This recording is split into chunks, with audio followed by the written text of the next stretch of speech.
So, nangarap ba kayo ng mag-asawa ng Amerikano at hindi pa na-divorce kasi walang divorce sa Pilipinas? So, pues, pwede kayo dito sa Hong Kong. Ayan.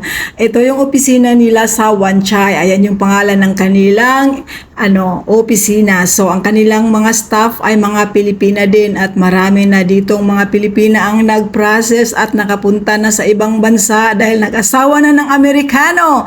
So, ayan yung papers ng friend ko. Sinamahan ko siya kasi kinuha na niya ang kanyang divorce.